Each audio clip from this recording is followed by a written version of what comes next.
ഞാൻ ഇപ്പോൾ സമയം ഒട്ടുമില്ല, കൊണ്ട് തൊട്ട് പെട്ടെന്ന് ഞാൻ കഴിയുന്നു നിർത്താം. ചെറിയ വിഷയങ്ങൾ, കുറച്ച് വിഷയങ്ങൾ അതുകൊണ്ട് പറയാം. ഞാൻ ജനിച്ച് വളർന്ന ക്രിസ്ത്യൻ കുടുംബത്തിലെ ബ്രദർ ക്രിസ്ത്യൻ ഫാമിലിയിലാണ്. ഞാൻ വടക്കേന്ത്യയിലെ വളർന്ന് അതുകൊണ്ട് പിന്നെ മാതാപിതാക്കൾക്ക് ഞാൻ ഏക മകനായതുകൊണ്ട് കേരളത്തിൽ ജനിച്ചു. പക്ഷേ വളർന്നേറ്റ വടക്കേന്ത്യ ആയതുകൊണ്ട് എനിക്ക് ഹിന്ദി മലയാളം എഴുതാനോ വായിക്കാനോ അറിയത്തില്ല. മലയാളം ഇങ്ങനെ തപ്പി ബസ്സിന്റെ പേരൊക്കെ മിക്കവാറും വായിക്കുക. അതിന്റെ ഡിസൈൻ എങ്ങനെയാണെന്ന് എനിക്കറിയാം. ഞാനിവിടെ വരുന്നേക്കാൾ മുമ്പേ ഞാൻ ഓർത്തു, വരുന്നേക്കാൾ മുമ്പേ എപ്പോഴും ഞാനിപ്പോഴും എന്നെ തന്നെ ചിന്തിക്കുന്ന ഞാനായിട്ട് കഴിവില്ലാത്ത വ്യക്തി. പക്ഷെ ഞാൻ നോക്കിയപ്പോൾ ജോൺസൺ ഭാഷ അങ്ങനെ ചിന്തിക്കലേ കഴിവില്ലാത്തതെന്നല്ല ഞാൻ പറഞ്ഞ്. എഴുതാനും വായിക്കാനും അറിയത്തില്ല. പക്ഷെ ദേവദാസൻ ശക്തമായിട്ട് വയ്ക്കുന്നു. അതോർത്ത് ഓർക്കുമ്പോൾ ദേവദാസൻ എന്നെക്കാളും ശക്തനായി ദേവദാസൻ ധാരാളമായി അനുഗ്രഹിക്കട്ടെ. ഞാൻ വടക്കേന്ത്യ വളർന്നു. അന്നേരം ഞങ്ങളുടെ വീട്ടിൽ തന്നെ ആരാധന പ്രാർത്ഥനയൊക്കെ നടക്കുമായിരുന്നു. പക്ഷേ അങ്ങനത്തെ ഒരു ആത്മീയ ഈ അനുഭവം അല്ലെങ്കിൽ ആത്മീയ ഒരു സമാധാനം ഒരു വീട്ടിലില്ലായിരുന്നു.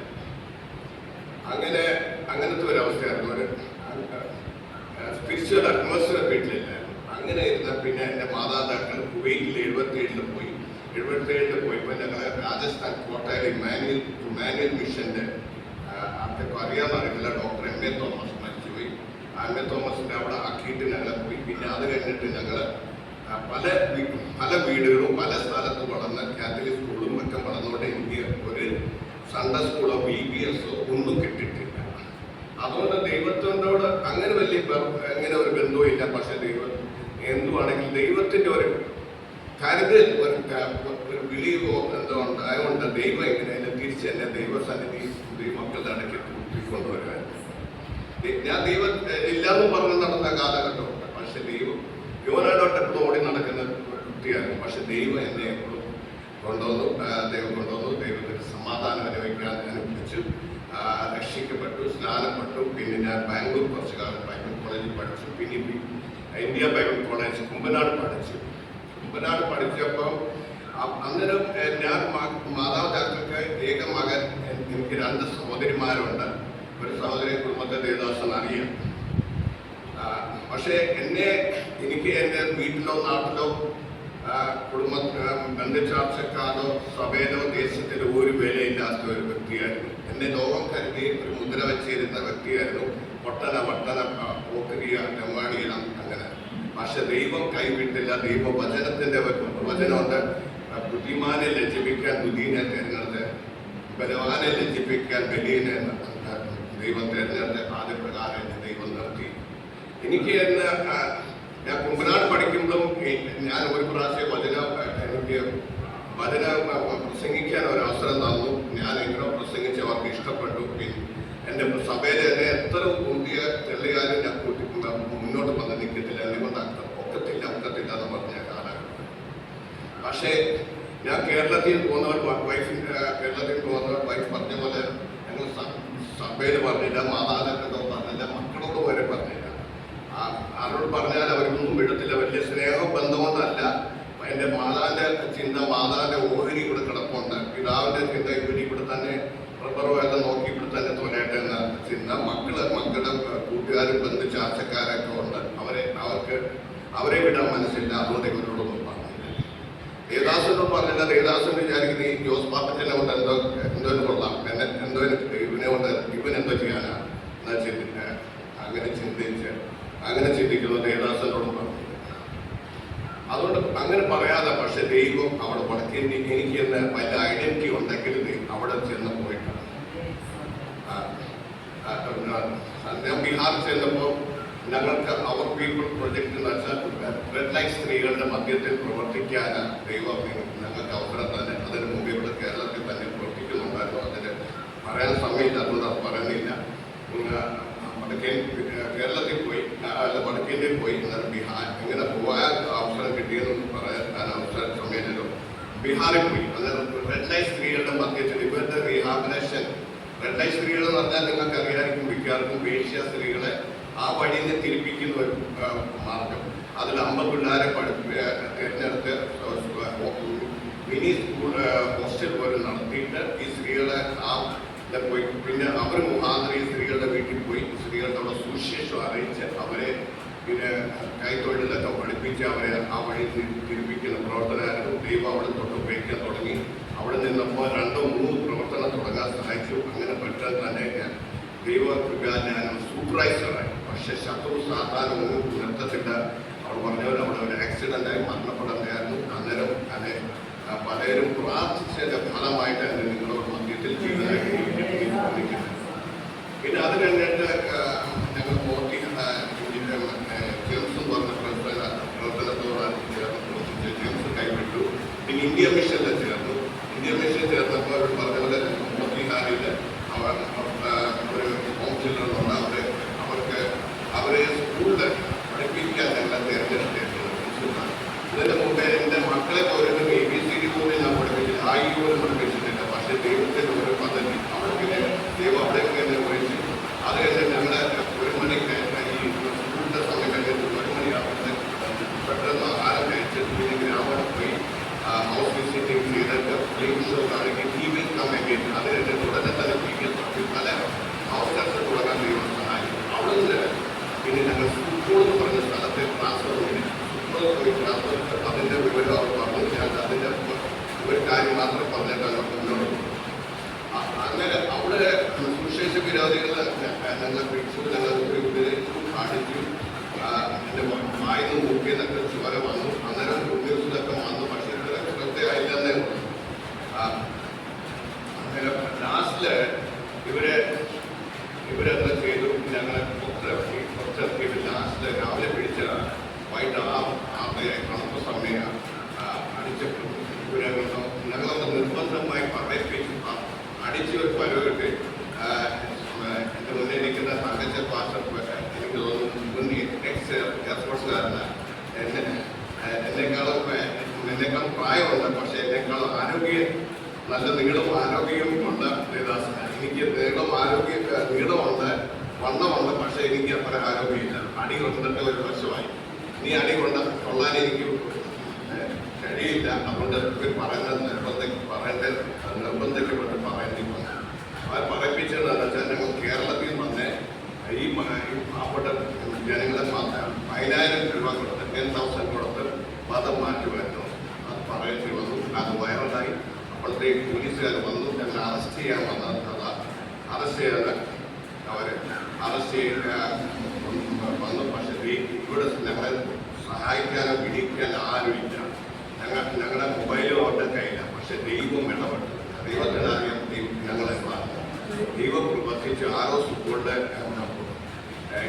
SP അറിയിച്ചു. SP SI വിളിച്ചു പറഞ്ഞു ഇവരെ ബന്ധപ്പെട്ട്. അങ്ങനെ ഞങ്ങൾ അറസ്റ്റാകാൻ പിന്നെ ഇന്ത്യ മിഷനിലെ ക്യാമ്പസ് കുറച്ച് ദിവസം താമസിച്ച് നാട്ടിൽ വന്നു. നാട്ടിൽ വന്ന് പിന്നെ ഞങ്ങളിവിടെ കേരളത്തിൽ തന്നെ പ്രവർത്തിക്കാൻ വഴി നോക്കി.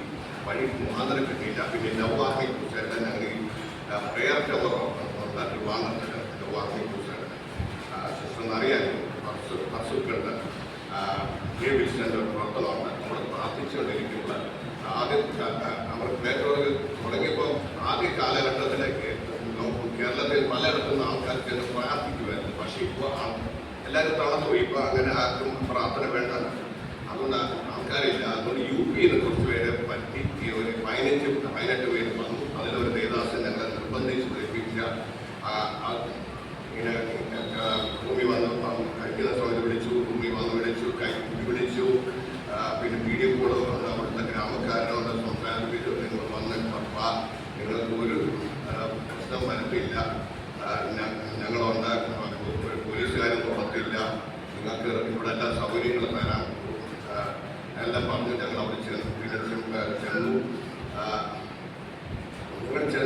ചെന്നപ്പം ഞങ്ങൾക്ക് ആരെയും അറിയില്ല. ഗ്ലോബൽ പ്രെയർ ഗ്രൂപ്പിൽ father KT Joseph pastor, father ലക്നൌവിലെ സാബു തോമസ് പാസ്റ്ററിൻ്റെ വീട്ടിൽ കുറച്ച് ദിവസം താമസിച്ച് അവിടെ പോയി ഒരു ദിവസം ചെന്നപ്പോൾ നോക്കിയപ്പോൾ ഇവിടെ താമസിക്കാൻ കൊള്ളത്തില്ല.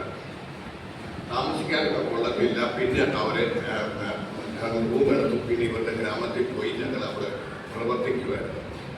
ഒരു 6 വടക്കും പടിഞ്ഞാറെല്ലാം ഓടുന്നു. അന്നേരം മനസ്സിലായി കള്ളന്മാരെ പിടിച്ച് പറിക്കാനാണ്.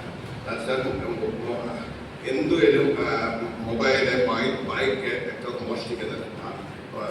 പിന്നെ നമ്മുടെ ആളുകളുടെ പൈസ, ATM എന്ത് തട്ടിപ്പറിക്കും. സഹോദരിമാരെ ഈ ഹാൻഡ് ബാഗും ഒക്കെ കൊണ്ടുപോയാൽ ഹാൻഡ് ബാഗ് എല്ലാം പകലാണെങ്കിലും ജനങ്ങൾ പോകാൻ പേടിക്കുന്ന സ്ഥലം. ഒരു ഓട്ടോറിക്ഷ നമ്മൾ 500 രൂപ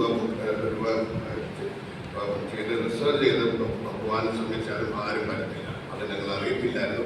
ഇതിൽ ഈ ദേവദാസൻ സജീവൻ പറഞ്ഞ ദേവദാസനെ ഞങ്ങളെ പിടിച്ച് ഈ ദേവദാസൻ കുറച്ച് പേരെ രക്ഷയിൽ കൊണ്ടുവന്നു ജയിലിൽ കൊണ്ടുപോയി. പിന്നെ ഞാൻ ജയിലിൽ കൊണ്ടുപോയിട്ട്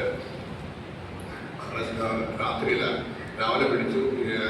ആദ്യം 22-ാം തീയതി ആദ്യം വന്നു ഞങ്ങൾ പിടിച്ചു. പിന്നെ പോലീസുകാർ പുറത്ത് ഇരിക്കൊണ്ടായിരുന്നു. ഞങ്ങൾക്ക് ആദ്യത്തെ അനുഭവമായിട്ട് ഞങ്ങൾക്ക് മനസ്സിലായില്ല. ഞങ്ങൾ ഓൾറെഡി ഹോം അറസ്റ്റിന് പോലീസുകാരോട് ചോദിക്കുന്നു, നിങ്ങൾ ഈ തണുപ്പുകാരന് ചായ കോഫി വേണോ, നിങ്ങൾക്ക് കമ്പിളി വേണോ, കഴിക്കാൻ വല്ലതും വേണോ? പോലീസുകാരിടയ്ക്കിടയ്ക്ക് ഞങ്ങളുടെ റൂം തട്ടി ചോദിക്കുന്നത് നിങ്ങൾ സുഖമായിരിക്കുന്നു. അവർ തിരക്കുന്നു പറഞ്ഞാൽ നിങ്ങളുടെ ഓളം തെറ്റിപ്പോയോ എന്നാണ് അവർ തിരക്കുന്നത്. എന്നുവെച്ചാൽ പോലീസുകാരെ രാവിലെ തൊട്ട് ഞങ്ങൾ കണ്ടു. ഇപ്പോഴും പോലീസുകാർ പുറത്തിരിക്കുന്നുണ്ട്. അവരെ അതാ ചിന്തിക്കുന്നത്. ഞങ്ങൾക്കൊരു മനസ്സിലായില്ല. പിന്നെ പിറ്റേ ദിവസം കൊണ്ടുപോയി പിറ്റേ ദിവസം ഞങ്ങൾ രാവിലെ എന്നിട്ട് സൂം മീറ്റിങ്ങും പാസ്റ്റർമാരെ വിളിച്ച് സംസാരിച്ചോടെ ഇവിടെ കുറ്റുവാളിയിൽ നിങ്ങളെല്ലാം വിളിച്ച് എനിക്ക് എന്താ വ്യത്യാസമാണ്. ഞാൻ ജനിച്ച ക്രിസ്ത്യാനി, ജീവിക്കുന്ന ക്രിസ്ത്യാനി, മരിച്ചാലും ക്രിസ്ത്യാനിയായിട്ട് നിങ്ങൾ എന്നെ തൂക്കിക്കൊന്നാലും യേശുവിനെ ഞാൻ തള്ളി പറഞ്ഞിട്ടില്ലെന്ന്. പിന്നെ അങ്ങനെ പിന്നെ കുറച്ച് 3 മാസം ഈ ഹോസ്പിറ്റലായിരുന്നു. ഡോക്ടർമാർക്ക് ചിന്ത വന്ന് ഇയാളെ ഇവിടെ കിടത്തിയാൽ ഞങ്ങൾക്ക് ഇവരുടെ കേസ് ഞങ്ങൾക്ക് എളുപ്പം ജാമ്യം കിട്ടാൻ കാരണം അവരുടെ സൈഡിൽ നിന്നുള്ള കേസ് ലീക്കാവും. അതുകൊണ്ട് പറ്റും എന്നെ തന്ത്രപൂർവ്വം അവിടെ നിന്ന് മാറ്റാൻ നോക്കുമ്പോൾ എനിക്ക് ശരീര പ്രയാസം ഉണ്ടായത് ഫ്രണ്ടിൽ ദൂരെ വിടാൻ പറ്റില്ല. ഫ്രണ്ടിൽ തന്നെ ഏകാന്ത സെല്ലുണ്ട്. ഏകാന്ത സെല്ല് ആരും കിടത്താൻ സമ്മതിച്ചില്ല. ഒരാൾ മാത്രം, തിവാരി മാത്രം. ആ തിവാരി കിടത്തി. പക്ഷേ രാത്രി അടിക്കാൻ വന്നു. അതുകൊണ്ട് പിന്നെ ഞാൻ പാത്രങ്ങളെല്ലാം രാവിലെ തന്നെ ഇപ്പോൾ പല്ലും തേച്ച് പാത്രങ്ങളെടുത്ത് പുറത്ത് ജയിലേറെ റിപ്പോർട്ട് ചെയ്യാൻ അവൻ കിടക്കത്തില്ല. എന്നെ വേറെ കിടക്കും മാറ്റാം. 50 പേരുടെ റൂമിൽ തന്നെ തെങ്ങി പ്രാർത്ഥന നടത്തുമ്പോൾ ഇവരെ ഫ്രണ്ടിൽ ഇങ്ങനെ ജനൽ എപ്പോഴും തുപ്പിക്കൊണ്ടിരിക്കുന്നത്. നല്ല കരി പോലെ കറുപ്പ അല്ലെങ്കിൽ ചുമപ്പായിരിക്കുന്നു. എന്നുവെച്ചാൽ പുകയിലൊക്കെ തിന്നത് താഴെയിലെല്ലാം ഈ പുകയിലയുടെ തിന്നെ പാക്കറ്റും. പിന്നെ അവിടെ ഒരു TV ഉണ്ട്. TV കാണാനൊന്നും കാണാൻ ആഗ്രഹിച്ചാലും ഒരാൾക്കും നമ്മൾ അവരുടെ ബെഡിൽ ഇരുത്തത്തിൽ അവർക്ക് നമ്മൾ കാണുന്ന പുച്ഛമാണ്. പിന്നെ അങ്ങനത്തെ പോലീസുകാർ പറഞ്ഞിട്ട് ജോസ് പാപ്പച്ചനോട് ഇരിക്കട്ടെ. ജോസ് പാപ്പച്ചൻ്റെ എളുപ്പം മതമാക്കി ഈ ജയിലോടുന്നെന്ന് വെച്ചാൽ ഈ കുറ്റവാളികളുണ്ടാകും. അവരെ ചായ പേപ്പറെല്ലാം കൊണ്ടുവന്നായി. അതിൽ പേപ്പർ കൊണ്ടുവന്ന പേപ്പർ റേപ്പിസ്റ്റും കൊലപാതക കേസിൻ്റെ പ്രതിയാണ്. ആള് പറഞ്ഞ് ജോസ് പാപ്പച്ചനോട് നിങ്ങൾ ഇരിക്കല്ലേ, ആള് നിമിഷം മതം മാറ്റും. അങ്ങനെയൊക്കെ പ്രതിസന്ധി അനുവദിച്ച് ആഹാരം വെറും മോശം എന്ന് വെച്ചാൽ നിങ്ങൾ ഒരു ദിവസം കഴിക്കത്തില്ല. പരിപ്പ് ഇവിടെ തൊട്ട് കാശ്മീർ വരെ നീണ്ട പരിപ്പ് കറി, മുളയില്ല, മഞ്ഞളില്ല. പിന്നെ തോരൻ കണ്ടാൽ നമ്മളവർക്കും ചാണകമാണോ തീട്ടമാണോ ഒന്നും മനസ്സിലാക്കുക. പിന്നെ ഞങ്ങൾ പിടിച്ചു നിന്നെന്ന് പറഞ്ഞാൽ പല ദേവദാസന്മാർ ആഹാരം കൊണ്ട് തരുമായിരുന്നു. അവരെ പോലീസുകാർ ഒത്തിരി ചോദ്യം ചെയ്തു. രീതിയിൽ വരെ ദേവദാസൻ ബേബി കുടുംബം വന്ന് അവരെ ഒത്തിരി ചോദ്യം ചെയ്തു. ഇന്റലിജൻസുകാർ അവർ പറഞ്ഞ എൻ്റെ സഹോദരനാണ് എന്ന് പറഞ്ഞു. അങ്ങനെ പിന്നെ പല സഭ പലരെ ഞങ്ങളെ കാണാൻ വന്നുകൊണ്ട് അവിടെ സഭ അടയ്ക്കപ്പെടേണ്ടി വന്നു. പിന്നെ ADF ആയിരുന്നു ആദ്യം ഞങ്ങളുടെ കേസ് നോക്കി. ADF നോക്കി അവിടെ ജാമ്യം തള്ളിപ്പോയി. പിന്നെ ഈ ഹൈക്കോടതി കേസിൽ പോയി. ഹൈക്കോടതി പോയപ്പോൾ സാവു തോമസ് പാസ്റ്ററൊക്കെ കേസ് ഏറ്റെടുത്ത്. പക്ഷേ സാവു തോമസ് കേസ് എടുത്തപ്പോൾ പറഞ്ഞു നിങ്ങൾക്ക് 15 ദിവസം അല്ലെങ്കിൽ 1 മാസം പുറത്തിറങ്ങാം. അങ്ങനെ 8 മാസമായി. അപ്പോഴത്തേക്ക് എനിക്ക് മുട്ടുവേദന, ഒക്കെ നടക്കാൻ പോലും ഒക്കാത്ത പ്രയാസം. പിന്നെ ഞാൻ ഒത്തിരി നിരാശയോടെ ഞാൻ എപ്പോഴും ആദ്യത്തെ സംഭവം ഒത്തിരി ഇപ്പോഴും കരഞ്ഞുകൊണ്ടിരിക്കുന്നത്. എന്ന് പറഞ്ഞാൽ ഡിസ്റ്റേർഡ് വ്യക്തിയാണ് ഞാൻ. പോലീസുകാർ പറയുന്നത് ഞാൻ ഓടാം, നിങ്ങൾ തോക്കൊണ്ട് എന്നെ വെടിവെക്കുക, തോക്കില്ലെങ്കിൽ തോക്ക് സംഘടിപ്പിക്കുക, തോക്കൊണ്ട് വെടിവെക്കുക, നേരെ നെഞ്ചിൽ വെടിവെക്കുക. ഞാൻ മൊഴി വരുമ്പം പറയണം എക്കൗണ്ടർ കേസിൽ ആ പ്രതി മരിച്ചു എന്ന് പറഞ്ഞു. അങ്ങനെയൊക്കെ പറഞ്ഞു.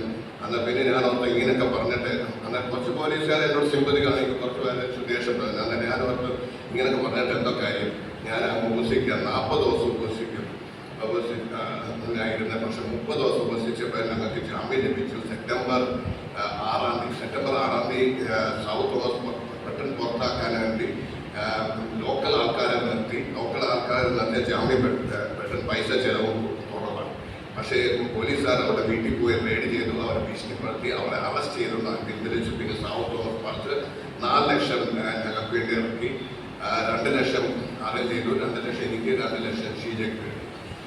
പിന്നെ സൗത്ത് തോമസിന്റെ മോനെ പിന്നെ സൗത്ത് തോമസ് അവസാനം സെപ്റ്റംബർ 23 തീയതി ജാമ്യം ലഭിച്ചു. ഞങ്ങളുടെ പുറത്തും FIR കിട്ടി 3 പരാതിയാണ്. 1 ബൈബിൾ കൊടുത്ത് മതം മാറ്റിയത്. ഞങ്ങൾ ഒരാൾക്കും ഒരു ബൈബിൾ കൊടുത്ത് ഞങ്ങൾക്ക് നിയമം അറിയാം. പിന്നെ രണ്ടാമത്തെ കാര്യം ഇവർക്ക് എഴുതാനോ വായിക്കാനോ ഒന്നും അറിയത്തില്ല. പിന്നെ കൊടുത്തിട്ട് കാര്യമല്ല. പിന്നെ രണ്ടാമത്തെ കാര്യം പറഞ്ഞ് നമ്മൾ പിള്ളേരെ പഠിപ്പിക്കുന്ന ജനങ്ങൾക്ക് ബോധകരമാണ്. 3ാമത്തെ പരാതി പറഞ്ഞാൽ ജനങ്ങൾക്ക് ആഹാരം വെച്ചു കൊടുക്കും. ഞങ്ങൾക്ക് പോലും എങ്ങനെ ഞങ്ങൾ പൈസ തരുന്നില്ല, ഞങ്ങളെങ്ങനെ കഴിച്ചു കൊടുക്കുന്നത് ഞങ്ങൾക്ക് തന്നെ അറിയാം. പിന്നെ ഇവർക്ക് എങ്ങനെ ഞങ്ങൾ ആഹാരം കൊടുക്കുന്നത്, അന്നേരം എല്ലാം മൊത്തം കള്ളക്കേസാണ്. പക്ഷെ ഞങ്ങൾക്ക് വേണ്ടി വക്കീലിന്റെ പേര് മാജിസ്ട്രേറ്റ് ഇത് എങ്ങനെ ഇത് മതപ്രവർത്തനമാണ്. പിന്നെ ഞങ്ങൾക്കിടെതിരായ 18 പേരെ സാക്ഷി നിർത്തി, ഒരാൾ ഞങ്ങളുടെ എതിരായി പറഞ്ഞില്ല. പിന്നെ ഞങ്ങളുടെ എതിരായി ഒരു തെളിവില്ല. ഞങ്ങളെ വെറുതെ വിടില്ല. പക്ഷേ ഞങ്ങൾ കോടതിയിൽ 30-40 പ്രാവശ്യം കയറി ഇറങ്ങി. ലക്നൌവിൽ നിന്ന് അക്ബർപൂർ കോടതി പോകാനും ഒരു മിനിമം 10,000 15,000 ചിലവാണ്. എന്നുവെച്ചാൽ സ്കോർപ്പിയോ വണ്ടിയിലാണ് പോകുന്നത്. പിന്നെ ഞങ്ങൾ 4 പേരെ പോകുന്നത്. സാബു തോമസിന്റെ മോനും പിന്നെ ഞങ്ങളുടെ 2 പേരും. പിന്നെ അവിടെ വക്കീൽമാർക്ക് കൊടുക്കണം, കൈക്കൂലി കൊടുക്കണം, പിന്നെ ആഹാരം കഴിക്കണം, രാവിലെ പോയ വൈകിട്ടേ വരാൻ പറ്റുന്നത്. ഇതെല്ലാം ചെയ്യണം. എന്നിട്ടും ഞങ്ങൾ പിന്നെ ലാസ്റ്റ് ഹൈക്കോടതി ഞങ്ങളെ ഈ ശിക്ഷ കോടതി പിന്നെ ഞങ്ങളെ ശിക്ഷിച്ചു 5 വർഷത്തോളം 25,000 രൂപ. ഈ ജനുവരി 18 തീയതി അറസ്റ്റായി. ജനുവരി 22 തീയതി ഞാൻ അറസ്റ്റാണ്. ഞാൻ ഹോസ്പിറ്റലിൽ ആദ്യം അഡ്മിറ്റായി കേസ് അറസ്റ്റ് ഒഴിവാക്കാൻ. പക്ഷേ ഇവിടെ അറസ്റ്റ് ചെയ്തപ്പോൾ ഞാൻ കീഴടങ്ങി. ഈ പ്രാവശ്യം അനേകർ പോകുന്ന സമയത്ത് തന്നെ അനേകർ പ്രാർത്ഥിച്ചുകൊണ്ട് അവിടെ എല്ലാം അനുകൂലമായിരുന്നു. പിന്നെ ആഹാരം മെച്ചമായിരുന്നു. ഈ പ്രാവശ്യം പോലീസുകാർ എല്ലാവരും സ്നേഹത്തോടായിരുന്നു. കുറച്ച് 2-3 പേർ കുറച്ച് പോലീസുമാരെ ഉള്ളായിരുന്നു. ദുഷ്ടത പ്രവർത്തിച്ച് പിന്നെ കോടതി ജയിൽ റൂം എന്ന് പറഞ്ഞാൽ ജയിൽ റൂമിൽ ഈ പ്രാവശ്യം 30 പേര് അല്ലെങ്കിൽ 18-20 പേരെ ഉള്ളായിരുന്നു. ലെഫ്റ്റ് സൈഡ് ഭ്രാന്തന്മാർ, റൈറ്റ് സൈഡ് നോർമൽ ആൾക്കാർ. അവർ തന്നെ ബെഡ് വിരിച്ച് തന്നിട്ട് രാവിലെ എൻ്റെ അങ്കിള് സുഖമായിരിക്കുന്നു എന്നൊക്കെ ചോദിക്കുമായിരുന്നു. പൈസ വേണോ, ആഹാരം വേണോ ഒക്കെ ചോദിക്കുന്നത്. ഈ ഠാക്കൂർമാരെ കാണിച്ച് വന്നേ ജോസ് പാപ്പച്ചനെ 2 പറയണമെങ്കിൽ 2 അടിക്കണോ എന്നൊക്കെ പറഞ്ഞ് അവരെന്തോട്ട് പറഞ്ഞുകൊണ്ട് അവരുടെ ചിന്താഗതിക്കൊക്കെ മാറ്റം വന്നു. പിന്നെ ഇവർക്ക് ലോകമെമ്പാടും പ്രാർത്ഥിച്ചുകൊണ്ട് ഇവർക്ക് ഒരു കഞ്ചാമി ലഭിച്ചു. 6ാം തീയതി എനിക്ക് ജാമ്യം ലഭിക്കുമെന്ന് എനിക്ക് ഒരു ചിന്തയില്ല. ഞാൻ സാബു തോമസിനെ പെട്ടെന്ന് രാവിലെ വിളിച്ചു പറഞ്ഞു പോയപ്പോൾ വലിയ പ്രത്യാശ സന്തോഷത്തോടെ പോയി. ഞാൻ പറഞ്ഞത് നിങ്ങൾ ഭാരപ്പെടേണ്ട, ഞാൻ എൻ്റെ സ്വന്തം ബന്ധക്കാരെ കാണാൻ പോകാൻ അവർക്ക് ഞങ്ങളെ കാണാൻ കൊണ്ട് ഉറക്കം വരുന്നില്ല. അതുകൊണ്ട് അവരൊന്ന് കണ്ടിട്ട് സമാധാനപ്പെടുത്താൻ 3 മാസത്തേക്ക് സാധനങ്ങളൊക്കെ കൊണ്ടുപോയി. പക്ഷേ ദൈവമായിട്ട് 1 മാസം തന്നെ സെപ്റ്റംബർ ഫെബ്രുവരി 6ാം തീയതിക്ക് ഞങ്ങൾക്ക് ജാമ്യം ലഭിച്ചു. പിന്നെയും പോലീസ് തടസ്സപ്പെടുത്തി. പക്ഷേ ദൈവം ഇടപെട്ടുകൊണ്ട് ഞങ്ങൾ ഫെബ്രുവരി 19 തീയതി പുറത്തിറങ്ങി. നിങ്ങളെല്ലാം പ്രാർത്ഥിച്ചുകൊണ്ട് ഞങ്ങൾ പുറത്തായിരിക്കുന്നു. നിങ്ങൾ പ്രാർത്ഥിക്കണം, ഞങ്ങൾക്ക് വേണ്ടി പ്രാർത്ഥിക്കണം. ഞങ്ങളുടെ കേസ് ക്യാൻസലാകാൻ ഞങ്ങളോട് ഒത്തിരി ദേവദാസന്മാർ ജയിലായിരിക്കുന്നു. ഇപ്പോൾ എന്നാലും ഇതിൻ്റെ മധ്യത്തിൽ പ്രവർത്തനം വളരുന്നു. സഭ ആർഡിയാണ് ദൈവത്തിന് ഒരു പാതാളം പോകിന് ചെയ്യത്തില്ല. സുവിശേഷത്തിന് നമ്മൾ മുൻതൂക്കം കൊടുക്കണം. ഇപ്പോഴത്തെ പണ്ട് ദൈവസ്നേഹം ഒക്കെ ഉണ്ടായിരുന്നു.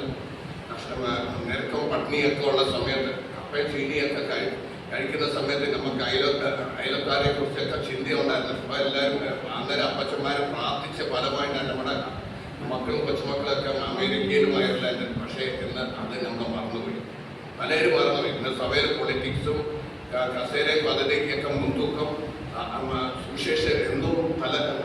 എന്നീ പ്രശ്നങ്ങളൊക്കെ വരുന്ന നമ്മൾ കാരണം തന്നെ കേരളം തന്നെ god's own country devil's own country ആയിരിക്കുന്നു. ഇത് കാരണം നമ്മൾ തന്നെ. അതുകൊണ്ട് നമ്മൾ ഉണരണം, നമ്മൾ പ്രാർത്ഥിക്കണം, നമ്മൾ മക്കളെ ദൈവവേലയ്ക്ക് വേണ്ടി ഒരുക്കണം. സുവിശേഷം കേരളത്തിൽ പലയിടത്തും എത്തിയിട്ടില്ല, പ്രാർത്ഥിക്കണം. വടക്കേ ഇന്ത്യയിലെ ദേവദാസന്മാർ തുച്ഛമായ സപ്പോർട്ട് കിട്ടുന്നത്. ഇവിടെ ദേവദാസന്മാർ സുഖം സൗകര്യമാണ്. ഞാൻ പൈസ പിരിക്കാനല്ല പറഞ്ഞത്, നിങ്ങൾക്ക് മാസമായ കാര്യങ്ങൾ മനസ്സിലാക്കും. പലരും മക്കളെ സ്കൂളിൽ വിടുന്ന എങ്ങനെ നിവർത്തി, കോളേജിൽ എങ്ങനെ വിടുക നിവർത്തി ഇല്ലാതൊക്കെ ഭാരപ്പെടുന്നവരുണ്ട്. അവരെ ഹിന്ദിക്കാർ വന്നാൽ അവരുടെ ബന്ധുക്കാർ വീട്ടുകാരെല്ലാവരും വരണം. അവരെ പിന്നെ സഹായിക്കണം. കേരളക്കാർ ജയിലായാൽ പിന്നെയും നമ്മൾ മലയാളികൾ ഒന്നിച്ച് കൂട്ടുന്നതിന് സഹായിക്കും. പക്ഷെ വടക്കേന്ത്യക്കാർ നല്ല ബുദ്ധിമുട്ടാണ്. അതുകൊണ്ട് വടക്കേന്ത്യക്ക് വേണ്ടി പ്രാർത്ഥിക്കണം, ദേശത്തിന്റെ അവസ്ഥയ്ക്ക് വേണ്ടി പ്രാർത്ഥിക്കണം. സുവിശേഷത്തെ വാതിൽ തുറന്നു കിട്ടാൻ പ്രാർത്ഥിക്കണം. ആന്റി കൺവെൻഷൻ നിയമം ക്യാൻസലാകാൻ പ്രാർത്ഥിക്കണം. ഞങ്ങൾക്ക് ദേവദാസൻ അറിയാം, ഞങ്ങൾക്ക് വീടുണ്ടായിരുന്നു, പക്ഷെ വീടെല്ലാം നഷ്ടപ്പെട്ട് ഞങ്ങൾക്ക് ഒരു ഭവനം ലഭിക്കാൻ വേണ്ടി പ്രാർത്ഥിക്കണം. ഈ പുണ്യ സമാന്തര ഞങ്ങൾക്ക് അടുത്ത് തന്നെ ഒരു വസ്തു നോക്കിയിട്ടുണ്ട്, അതിന് മോശം ലഭിക്കാൻ വേണ്ടി പ്രാർത്ഥിക്കണം. ഞങ്ങളുടെ മക്കൾക്ക് വേണ്ടി പ്രാർത്ഥിക്കണം. ഇവരെ അവസരം തന്ന സമയത്ത് ദേവദാസന്